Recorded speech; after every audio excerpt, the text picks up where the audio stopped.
I'm Cole Johnson. I'm the Program Manager of Child and Family Services at Grace Harbor County BHR, and I oversee a group of 10 clinicians who go out into the schools in Grace Harbor. We provide services for kids and families, and we're currently serving around 350 clients. A couple years ago, when I was a full-time clinician, I was going out to the schools to find my kids there.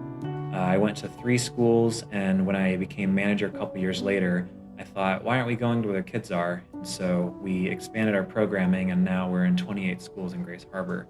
What I found was that my kids would have a big disruption in their day when they came in.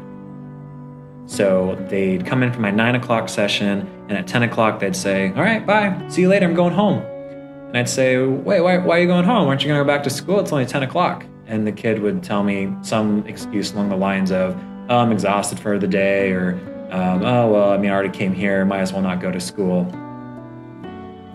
I had this kid, and he was the biggest bully in the school. At least that's what the vice principal would tell you. He was constantly being suspended and sent home because he was fighting kids, he was calling kids names, being very disruptive in class.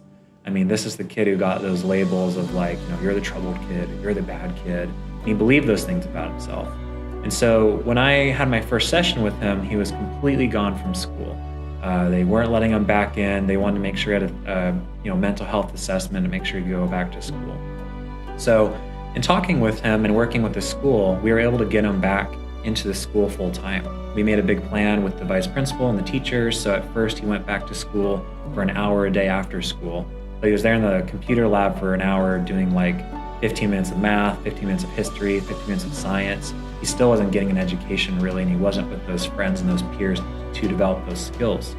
So we made a plan, we learned coping skills, he learned some anger management skills like deep breathing and cognitive restructuring, working on his thought life. And we got him to go back half the days, 5 days a week, and he'd go home at lunch. Then we got him 3 full days, and then we got him up to 5 full days. His expression of that anger was picking on other kids to make himself feel better. And so we were able to address that need and be able to reframe that, help him work with his parents, help the school find ways to recognize him in student of the month activities. And before you know it, he was leaving my office a couple years later saying he got what he needed, and he told me he's gonna go play left tackle at UW someday. So hopefully I'll see him starting out there, and maybe I'll go watch him play a game.